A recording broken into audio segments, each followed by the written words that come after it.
Bonjour, nous sommes en 2019 dans le site de l'Institut Docteur Angélique, dans une série de vidéos consacrées aux commentaires des 10 commandements, ceux qui ont été donnés par Dieu à Moïse.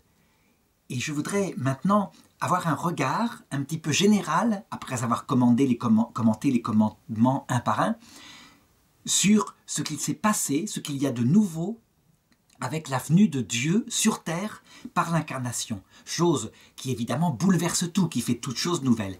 Est-ce qu'on peut dire que, à partir de là, les 10 commandements sont supprimés? Est-ce qu'ils ne sont plus valides et qu'ils sont remplacés par la loi nouvelle? Alors, en tout cas, si on peut dire qu'ils ne sont pas supprimés, manifestement, par exemple la deuxième table de la loi, celle qui porte sur le comportement par rapport à ses frères, le fait de ne pas voler, de ne pas tuer, etc., Jésus le dit nettement. Tu observes les commandements et ensuite, il lui donne des choses en plus. Si tu veux être parfait, va vends tout ce que tu as, puis suis-moi, et tu auras un trésor dans le royaume des cieux. Mais les commandements moraux, manifestement, sont valides. On ne peut pas imaginer un chrétien qui suivrait la loi du Christ et qui volerait ses frères. C'est principalement du côté des premiers commandements, ceux de la première table, ceux qui concernent le rapport à Dieu, où il faut se demander, en les lisant un par un, s'il y a quelque chose de changé. Je sais que, face à ça, il y a tout un aspect protestant, et surtout protestant évangélique, qui signifie que ces commandements qui ont été écrits par le doigt de Dieu directement, qui ne viennent pas de Moïse, alors qu'on voit que dans le texte de l'Exode qui raconte ça, c'est beaucoup plus complexe. Moïse a cassé les tables de la loi une première fois. Ensuite, on a des textes qui semblent indiquer qu'il a taillé les tables lui-même, que Dieu les a réécrits sur les deuxièmes séries de tables, et un autre texte qui dit que c'est lui qui les a écrits. Donc, en réalité, on doit dire que comme toute prophétie, tout ce qui est dans l'Écriture, il y a l'auteur principal qui inspire, c'est Dieu, et puis il y a l'auteur humain qui est présent aussi. Mais la question, c'est pas cela. C'est que certains protestants disent « Les tables de la loi, elles sont absolument inchangeables, quoi qu'il arrive avant et après, même la première table de la loi. Et donc elles doivent être prises matériellement, et ce, pour toujours, pour l'éternité. » Eh bien, sur ce point-là, nous allons donc procéder à la lecture, à la relecture, un par un, à la lumière de Jésus-Christ, de ses commandements. Mais d'abord, avant, je veux rappeler ce qu'il y a de radicalement nouveau dans le message de Jésus-Christ. Jésus-Christ, c'est le même qui est apparu à Moïse. Mais sur le mont Sinaï, il est apparu alors qu'il n'était pas fait homme. Il est apparu dans sa divinité. Moïse ne l'a pas vu face à face directement. On sait que Dieu lui a dit « Tu ne me verras que de dos », mais c'était bien lui. Ce même Verbe éternel, source de la révélation, à Moïse, s'est donc fait homme à un moment donné, est venu sur terre et a prêché un message qui cette fois était la plénitude. Ça veut dire qu'en comparant les messages de l'Ancien Testament au cours des époques qui se suivent, on voit que Dieu, peu à peu, révèle un peu plus sur lui, mais ne révèle jamais, jamais son cœur, ça veut dire sa vie intime et les intentions ultimes, profondes de tout cela, de la création. Évidemment, quand il vient directement sur terre, tout change. Il révèle son cœur, ça veut dire la vie trinitaire de Dieu, ce Dieu unique qui a une vie intime, fait de 3 personnes, jaillissement de puissance, et c'est le Père, de connaissance, et c'est le Fils, d'amour mutuel entre le Père et le Fils, et c'est le Saint-Esprit. Une vie intime qui non seulement est révélée, mais qui nous est révélée comme proche de nous, et capable d'être fréquentée par nous à travers un amour d'amitié réciproque qu'on appelle la vertu théologale de charité. Évidemment, pour le révéler, ce qui caractérise le message de Jésus, c'est qu'il ne le révèle plus par des prophètes, mais c'est lui-même, Dieu, qui vient, qui se façonne dans le sein de Marie, une image de sa divinité à travers son corps humain, à travers sa sensibilité humaine, qui s'incarne. Il prend une nature humaine complète, avec un esprit humain aussi, et cette humanité qui est créée est donc l'image non faite de main d'homme de Dieu. C'est une image parfaite, une image plénière. Jésus n'a commis aucun mal. Tout ce qu'il voit, il le dit d'ailleurs à un moment donné à un apôtre, tout ce qu'on voit de Jésus lors de son passage sur terre révèle le Père. Qui m'a vu a vu le Père. Alors, une fois qu'on a dit tout cela, eh bien, il faut regarder ces commandements. Et le premier des commandements, c'est donc celui-ci. Tu n'auras pas d'autre Dieu devant moi. Ce commandement-là est absolument inchangé. Il n'y a pas d'autre Dieu que Dieu, le Dieu unique, celui qui s'est révélé à Moïse, celui qui s'est révélé par Jésus-Christ. Alors, évidemment, on connaît l'objection des musulmans qui disent « mais pas du tout, vous associez Dieu à une créature dont vous faites un Dieu, à savoir que le Dieu unique, celui qui est inconnu, celui qui a créé le monde, vous dites qu'il a un fils, et que ce fils c'est Jésus-Christ. » Il faut rappeler ce que révèle Jésus. Quand on dit que Dieu a un fils, c'est une analogie. C'est une analogie pour signifier qu'il y a véritablement en Dieu deux personnes, le Père et le Fils. Et donc, ce ne sont pas que des énergies, je dirais, non personnelles. Mais il faut comprendre que ce n'est pas une filiation, comme le pense la sourate 5 du Coran, où Dieu aurait eu un enfant avec Marie. C'est pas du tout ça. Marie, elle est mère de Jésus, et donc de Dieu, dans sa naissance sur terre. Elle est une petite créature. Dieu est éternel, Marie n'est absolument pas éternelle, bien sûr. Et donc, il faut répondre aux musulmans que le Fils est en fait son vrai nom, son nom théologique, mais qui est compliqué à comprendre, c'est le Verbe. Ça veut dire qu'en fait, le Père, celui qui est Dieu, l'éternel, son éternité, il passe son temps à se contempler lui-même parce qu'il n'existe que lui. Lui-même qui est infini. Et sa propre connaissance de lui, ce qu'on appelle en latin son verbe, est parfaite. Et donc elle est absolument identique à lui, et donc elle est, comme lui, une personne. Et pourtant, il n'y a pas un deuxième Dieu, puisque le Fils, celui que j'appelle une personne, n'est rien d'autre que le Père en tant qu'il se connaît. Mais sa connaissance étant parfaite, eh bien, elle surgit devant lui, elle procède de lui, lumière naît de la lumière, et elle est semblable à lui absolument. Donc on a bien un seul Dieu en deux personnes. Quant à l'Esprit Saint, qui est l'amour infini, réciproque entre le Père et le Fils, eh bien, il est infini, donc il est identique à l'essence de Dieu. Tout ce qui est infini en Dieu est Dieu. Et c'est pourquoi c'est une troisième personne dans la Trinité qu'on peut appeler dans le vrai nom, le nom théologique, c'est l'amour. En conséquence, on n'associe pas à Dieu autre chose que Dieu, en disant que le Dieu unique est Père, Fils et Saint-Esprit. On a bien un Dieu unique, c'est cohérent, mais bien sûr, jamais les musulmans ne le comprendront. Ils le comprendront dans l'autre monde. S'ils le comprenaient sur terre, ils deviendraient obligatoirement chrétiens, puisque ça leur paraîtrait logique et cohérent. Il y a donc un voile qui leur est mis sur les yeux, et quand Dieu veut leur révéler sa Trinité dans son unicité, eh bien, par sa grâce, il le fait quand il le veut. Donc, premier commandement, valable, inchangé. Alors les protestants, eux, font un autre reproche. Ils disent, vous associez à Dieu des amis de Dieu, des gens que vous priez et à qui vous rendez un culte. Et donc, manifestement, vous êtes idolâtres. Idolâtres, ne serait-ce qu'en demandant à la Vierge Marie de nous accorder des grâces. En réalité, il n'y a qu'un seul Dieu, c'est Dieu. Il y a aussi, dit l'Écriture, un seul Père, c'est Dieu le Père. Mais la première chose que fait Dieu lorsqu'il crée l'homme et la femme, c'est de faire d'eux potentiellement un père et une mère. Ça veut dire que, est-ce qu'Adam n'est pas père? Est-ce que Ève n'est pas mère? Bien sûr que si, mais leurs paternités sont déléguées. Le seul père, effectivement, c'est Dieu le Père. Nous sommes pères par délégation, par un don gratuit de Dieu. Et bien de la même façon, quand Jésus-Christ, à la croix, nous donne Marie comme mère en disant aux disciples qu'il aimait, et j'en ai pas cité, ce qui montre que ça nous concerne tous, nous sommes le disciple qu'il aimait, c'est tout de même un testament de Dieu, quand il lui dit « Voici ta mère », et ce disciple la fit sienne. Eh bien, ça signifie que le seul médiateur, Jésus-Christ, nous donne des aides, et il le dit à un autre moment, 10 fois plus en père, mère, frère, sœur, avec des persécutions, et dans l'autre monde la vie éternelle. Ce qui veut dire que c'est une famille, et donc que ces personnes qui sont associées à Dieu ne sont pas Dieu. Elles sont des amis de Dieu, des serviteurs de Dieu, des collaborateurs de Dieu, mais elles ne sont pas créatrices. Toutes les grâces viennent de Jésus-Christ. Il y a d'ailleurs un texte qui très précisément le dit. C'est en Jean chapitre 14, verset 12. Jésus dit ceci, « En vérité, je vous le dis, celui qui croit en moi fera, lui aussi, les œuvres que je fais.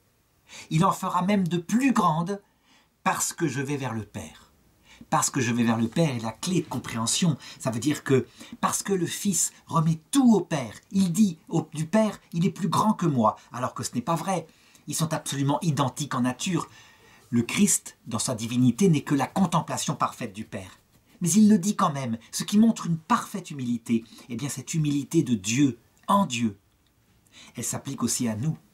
Tel qu'il agit avec le Père, il agit avec celui qui s'abaisse devant lui, il l'élève et il lui permet de faire des œuvres plus grandes, à en stupéfier les hommes, plus grandes que ce qu'il a fait lui-même. Alors on dira, mais tout de même, un homme ne peut pas faire des miracles, un homme ne peut pas communiquer la grâce. Bien sûr, un homme ne le peut pas. Et c'est pourquoi Jésus précise, « Et tout ce que vous demanderez en mon nom, je le ferai, afin que le Père soit glorifié dans le Fils. Si vous me demandez quelque chose en mon nom, je le ferai. » Ça veut dire que c'est évident. Quand Marie fait quelque chose comme un miracle à Lourdes, c'est pas elle-même qui le fait, c'est une petite femme. C'est Dieu qui le fait à sa demande instantanément dès qu'elle le demande pour nous. Voilà. Et donc, ce n'est pas une association, mais on voit que tout de même, tout est changé. Moïse, si on lui avait raconté ça quand il était sur terre, il aurait évidemment protesté en disant « c'est de l'association », il se serait opposé aux choses. Ce n'est plus que plus tard qu'il a compris, puisque lui-même, en apparaissant avec Élie lors de la transfiguration, a collaboré avec l'œuvre du Seigneur, parce que le Seigneur lui avait proposé de le faire et il l'a fait avec joie. Le deuxième commandement dit ceci, « Tu ne te feras aucune image sculptée, rien de ce qui ressemble à ce qui est dans les cieux là-haut, ou sur la terre ici-bas, ou dans les eaux au-dessous de la terre. Tu ne te prosterneras pas devant ces dieux, et tu ne les serviras pas, car moi, Yahvé ton Dieu, je suis un Dieu jaloux. » C'est donc l'interdiction de toute image, et évidemment, de toute image qui représente Dieu, puisque ces images qui sont sorties de l'esprit humain sont forcément humaines, n'ont pas de rapport avec ce qu'est Dieu. Dieu n'est pas une personne humaine. Alors, à propos de ce commandement-là, est-ce qu'il y a des choses changées? Ben, tout de même, il y a eu quelque chose de nouveau qui s'est passé. Je l'ai dit au début de cette vidéo. Dieu s'est fait homme. C'est quelque chose d'unique. Il s'est fait homme, ça veut dire qu'il a donné, par sa propre initiative, une image, non faite de main d'homme, de ce qu'est Dieu. Et Jésus le précise, il l'explique à ses disciples sans cesse, et eux, il semblerait qu'ils ne comprennent pas grand-chose. Il leur dit par exemple en Jean chapitre 14 verset 7, « Si vous me connaissez, vous connaîtrez aussi mon Père. Dès à présent, vous le connaissez et vous l'avez vu. » Évidemment, un des apôtres, parce qu'il prend la parole pour les autres, commence à dire, « Seigneur, c'est Philippe qui parle, montre-nous le Père, maintenant, ça nous suffira. » Et Jésus lui répond, « Voici si longtemps que je suis avec vous, et tu ne me connais pas, Philippe. Qui m'a vu, a vu le Père. Comment peux-tu dire, montre-nous le Père? Mais au minimum, si tu ne me crois pas, si tu ne crois pas que je suis dans le Père et que le Père est en moi, crois les paroles que je t'ai dites, de par les signes que je t'ai montrés, par les œuvres que j'ai faites. » Et il n'y a rien à faire, ils ne comprennent pas parce que c'est compliqué. Arriver à comprendre que quand on voit Jésus-Christ, on voit en même temps le Père c'est Dieu. Il faut comprendre la Trinité. Il va falloir que tout ça soit réfléchi beaucoup plus tard avec l'aide de l'Esprit Saint. Il n'empêche que, on a donc, quand on voit l'humanité de Jésus, pas seulement son visage extérieur, un peu comme derrière moi, le visage de Jésus montré, qui est apparu à Sainte Faustine dans les années 30, mais quand on voit aussi son comportement, donc son attitude intérieure, sa mentalité, toutes ces choses-là qui sont des choses humaines, qui nous apparaissent par son humanité, on se forge dans son esprit une image parfaite du Père. Qui m'a vu, a vu le Père. Évidemment, quand on interprète, qu'on évacue des parties de son enseignement, on falsifie cette image. Et ça, c'est le problème de ce qu'on appelle l'hérésie, quand on choisit des parties de l'Écriture qui nous correspondent mieux. Quand on prend la totalité de l'Écriture et de la révélation qui passe aussi par la tradition sainte, source de l'Écriture, et par le magistère qui confirme, eh bien, on a une vraie image de Jésus, complète, avec, qui pour la résumer, je dirais, l'alliance en lui de la vérité, de l'amour, de l'humilité. Ces trois qualités qui forment ce qu'on appelle son cœur miséricordieux, révélé dans l'icône derrière moi. Alors les protestants répondent, les protestants évangéliques, tout de même, vous faites des idoles, vous êtes contre ce commandement, en représentant, comme je le fais derrière moi, Jésus. Eh bien, il faut leur répondre d'abord. Premier point. Aucun chrétien n'a l'idée de se prosterner devant l'image matériellement. L'image, évidemment, elle a exactement le même rapport avec un catholique ou un orthodoxe que la photographie que pourrait avoir, par exemple, un homme qui connaît la guerre et qui a emporté sur son cœur la photographie de sa fiancée. Quand il est sous les bombardements et qu'il la sort de sa pochette et qu'il l'embrasse et qu'il lui parle, il est évident qu'il ne parle pas à l'image, mais que l'image lui sert à se projeter dans la sécurité des bras de sa fiancée qui quelque part est en paix et donc à sortir de cet enfer. C'est à sa fiancée qu'il parle. Évidemment, c'est pareil. On ne parle pas à l'image matériellement, c'est donc pas le paganisme du néolithique qui est visé. Mais l'image nous réfère à l'humanité du Christ, et l'humanité du Christ nous réfère à sa divinité, et sa divinité nous réfère au Père. La conséquence de cela, c'est que dans ce conflit qui s'appelle le conflit iconoclaste, ça veut dire qu'a déjà eu lieu au début de l'Église, qui a même été source d'un concile, le 7e concile œcuménique. Eh bien, ce sont des gens qui exaltent ce deuxième commandement dans son sens matériel et qui du coup ne regardent plus ce qu'il y a de nouveau avec l'incarnation. Je dirais, Jésus, il ne cesse de prouver que maintenant on peut représenter Dieu en représentant son humanité, parce qu'il va même provoquer les choses. Il provoque. Il faut se souvenir de ce qui est arrivé à Moïse. Il était monté sur la montagne, et pendant ce temps, Aaron, qui était en train de tenir le peuple comme il le pouvait, a fini par céder à leurs caprices et par fabriquer un veau d'or pour représenter le Dieu qui faisait du tonnerre sur la montagne. Il fallait que les gens avaient besoin d'un support, quelque chose de sensible, et donc ils ont fait une fête. Moïse est entré dans une colère noire, il a détruit cette idole, et il a vraiment accusé le peuple. Il y a même eu 3000 morts ce jour-là, parce qu'il a envoyé des gens les punir. Moïse n'est pas quelqu'un de commode, c'est pas Jésus-Christ, c'est autre chose. Eh bien, je dirais par une sorte de provocation venant de l'Esprit Saint, afin qu'on comprenne. Qu'est-ce que fait l'Esprit Saint quand il apparaît, quand il donne à Saint Jean un rêve qui s'appelle le livre de l'Apocalypse et qu'il manifeste qui est Jésus-Christ par des images? Eh bien, tout simplement, il utilise pour manifester qui est Jésus-Christ toutes les images principales des idoles païennes, tout simplement. Ça se trouve en l'Apocalypse chapitre 4 verset 7. Donc, pour représenter, je dirais, quelqu'un qui se tient devant le trône, qui est évidemment le Verbe de Dieu, qui adore le Père, eh bien, il donne le symbole suivant. Il est comme 4 vivants. Le premier vivant est comme un lion. On sait que dans plein d'idolâtries, Dieu était représenté comme un lion. Le sphinx, par exemple, symbole de la force imbattable, le roi des animaux que personne ne peut atteindre. Le deuxième vivant est comme un jeune taureau, donc comme un veau. Ça veut dire que pour se représenter, Jésus-Christ prend l'image du veau que Aaron avait pris avec Moïse. Pourquoi il peut le faire, lui? Pourquoi est-ce que le veau maintenant, et personne n'a eu l'idée évidemment, mais en imaginant que quelqu'un mettrait dans une église un veau pour représenter Jésus, pourquoi est-ce que ça marche? Parce qu'évidemment, ce n'est pas le veau le problème. C'est que le veau, c'est une bête puissante. Enfin, c'est un jeune taureau. C'est une bête qui est sacrifiée aussi, sur l'autel, par les Juifs, en sacrifice d'odeur à Dieu. Et donc, la force du Verbe, sa parole puissante qui se donne à la croix, voilà ce que ça représente. Eh bien, on pourrait tout à fait maintenant représenter Jésus comme un veau. D'ailleurs, on ne fait peut-être pas un veau, là ça serait un peu trop, les gens ne comprendraient pas, mais on le représente comme un agneau. Voici l'agneau de Dieu qui enlève le péché du monde. Là ça passe parce que c'est quand même pas trop, ça rappelle pas trop l'histoire de Aaron. Mais la Bible, elle s'occupe pas du religieusement correct. Elle montre que tout ce qui représente Jésus par des images d'animaux, de bestioles, ça marche maintenant parce que Dieu s'est fait homme. Troisième vivant, un visage d'homme. C'est vrai que les idoles, par exemple en Égypte, étaient des visages d'hommes. Tous les dieux étaient avec une forme humaine et un visage parfois d'animal, mais souvent aussi d'homme. Quatrième vivant est comme un aigle en plein vol. On peut dire que l'aigle, ça a été le symbole des plus grands paganismes conquérants. Par exemple Nabuchodonosor, mais aussi l'Empire romain avait l'aigle sur leur... je dirais comme symbole pour représenter leur puissance. Hitler a d'ailleurs pris le même.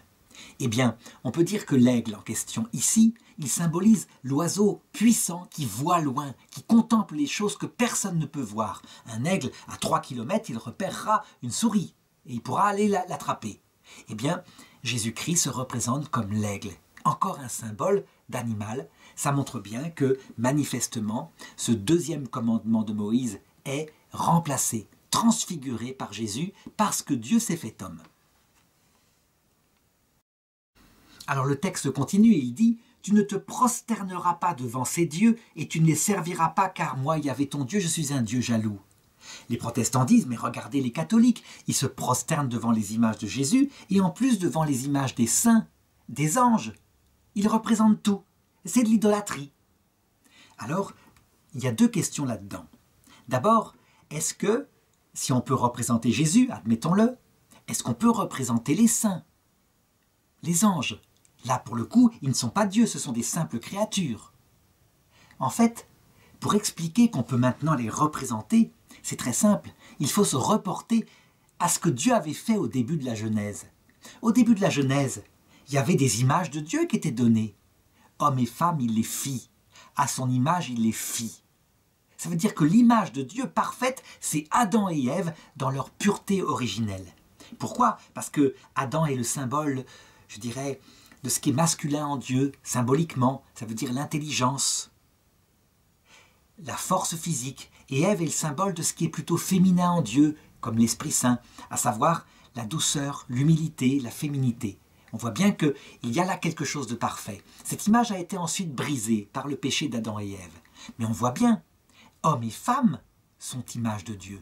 Et c'est évident que Jésus, qui est homme, masculin, n'épuise pas les qualités pour révéler qui est Dieu. Et donc que manifestement, il y a une autre image qui complète. Et cette image-là, c'est Marie. C'est aussi l'Église, c'est aussi notre âme. Et donc à chaque fois que quelqu'un s'identifie à Jésus, limite selon sa grâce particulière, il est un peu le complément de ce qui manque à l'image de Dieu donnée par Jésus-Christ. Quand on se prosterne devant l'image d'un saint, d'un ange, on ne croit pas qu'il est Dieu, mais simplement on peut contempler son humanité transfigurée par la grâce et avoir une certaine révélation ajoutée à ce que Jésus, à ce qui manquait à la révélation donnée par Jésus. Je sais que certains protestants vont hurler en disant « Mais Jésus, il a révélé pleinement qui est le Père. » Non, il ne l'a pas révélé pleinement. C'est vrai, quand on a Jésus, on a les choses complètes, mais il ne peut pas épuiser dans son humanité qui est une créature, l'infinie qualité, puissance, amour, lumière qui est en Dieu. Et donc, il n'y a encore une fois pas d'opposition. Les protestants reprochent aux catholiques de se prosterner devant l'image des saints. Alors là, c'est encore autre chose qu'il faut répondre. Les protestants qui aiment beaucoup l'écriture devraient regarder par exemple comment Jacob s'est comporté pour se réconcilier avec son frère Ésaü. Il se prosterna 7 fois devant lui et il fit se prosterner 7 fois devant lui toute sa famille. Alors grande inquiétude d'ailleurs parce que, comment dirais-je, Ésaü était venu avec 200 guerriers et il pouvait massacrer comme il le voulait la famille de Jacob. La prosternation, c'est un acte extérieur. Elle peut signifier, quand elle est faite devant Dieu, l'adoration, donc un culte de latrie. Mais quand elle est faite devant un homme, comme par exemple Ésaü, ou alors les saints, ou alors devant un ange, elle ne signifie pas l'adoration, elle signifie l'honneur. Honore ton père et ta mère, par exemple. L'honneur, ça veut dire on reconnaît, avec reconnaissance qu'on doit quelque chose à ses papas, mamans, frères, sœurs, pères du ciel. Véritablement, et donc on leur rend un culte du lit. C'est pas la même chose que la latrie, c'est l'honneur, c'est autre chose.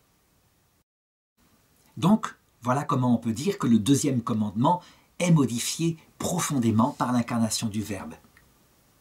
Passons maintenant au troisième commandement. Tu ne prononceras pas le nom de Yahvé ton Dieu à faux, car Yahvé ne laisse pas impuni celui qui prononce son nom à faux.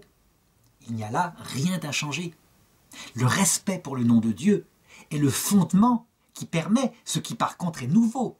Grâce à Jésus, ça veut dire l'amour intime, réciproque, personne à personne entre nous et Dieu. Chose qui n'existait pas tellement dans l'Ancien Testament, sauf un petit peu avec Moïse, un petit peu avec Abraham. David lui-même n'a pas pu le faire, il a voulu prendre Dieu chez lui, et Dieu lui a fait peur, donc il l'a mis ailleurs par prudence. On voit bien, c'est particulier, c'est la révélation de Jésus-Christ, c'est ce qu'on appelle la grâce sanctifiante et la vertu de charité. Enfin, 4e commandement, tu te souviendras du jour du sabbat pour le sanctifier. Pendant 6 jours tu travailleras et tu feras ton ouvrage, mais le 7e jour est un jour de sabbat pour Yahvé ton Dieu, tu ne travailleras pas, etc. Est-ce que ce commandement-là est changé? Non, il n'est pas changé. On peut tout à fait remercier Dieu avec action de grâce et ne pas travailler le samedi. C'est une chose tout à fait possible, il n'y a pas d'opposition. Fêter Dieu le dimanche parce qu'il a recréé la grâce. C'est évidemment ce qu'a choisi l'Église. Il ne fallait pas qu'il y ait 2 jours par semaine chômés, ça faisait un peu beaucoup. Et donc, on a préféré fêter la merveille nouvelle donnée par Jésus-Christ. Et puis, du coup, relativiser un petit peu la fête du samedi. Mais maintenant, où il y a 2 jours de week-end, on peut tout à fait faire les deux. Un jour pour la création et un jour pour la recréation par Jésus-Christ. Il y a d'ailleurs dans l'Église catholique certaines communautés comme les Béatitudes par exemple qui ont repris, ou la communauté de Sion, qui ont repris la fête du sabbat. Parce qu'il n'y a aucune opposition dans la fête du sabbat à la religion catholique, bien au contraire. C'est, je dirais, l'alpha, le commencement, il a créé l'homme et la femme. Et puis la résurrection, c'est plutôt la fête de l'oméga, le terme. Il a donné la vie éternelle. Et il nous ressuscitera un jour avec notre corps dans l'éternité. Donc on le voit, la première table de la loi est transfigurée par la venue de Jésus-Christ, vrai Dieu fait homme. Qu'en est-il maintenant de la seconde table de la loi? Eh bien, si on la lisait étape par étape, on verrait que rien n'est changé. En fait, ce que les païens font eux-mêmes, ce qui est inscrit dans la loi naturelle, ne pas voler, ne pas mentir, ne pas convoiter la femme d'autrui, etc., ne peut pas être annulé par la loi surnaturelle. Si quelqu'un observe la loi surnaturelle et qu'il n'aime pas son frère et qu'il ne lui donne pas à manger quand il a faim, saint Jacques le dit, sa charité n'est pas là et sa foi encore moins. En fait, il y a une parole de saint Paul qui montre ce qui s'est passé.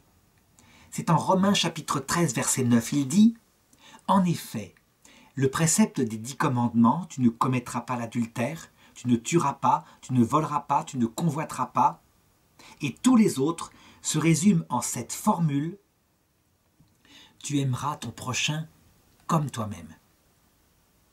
L'amour du prochain comme soi-même, voilà ce que ça signifie. Il y a 2 façons de s'aimer soi-même. Il y a une façon d'abord qui est naturelle, qui est innée, qui est programmée. Ça veut dire que quoi que nous fassions, c'est impossible autrement. Quoi que nous fassions librement, nous le faisons toujours pour chercher le bonheur. Ça veut dire que quand on cherche à aller visiter une ville ou à se promener et qu'on le fait librement, c'est parce qu'on estime que rester à la maison est source d'ennui et donc on cherche à être heureux. C'est quelque chose qui n'est pas contournable. Ça veut dire que quoi qu'on fasse librement, c'est comme cela. Alors, certains diront, mais tout de même, il y a des gens qui se suicident. Eh bien, avec cette loi profonde, on constate que les gens qui se suicident, c'est qu'ils cherchent le bonheur.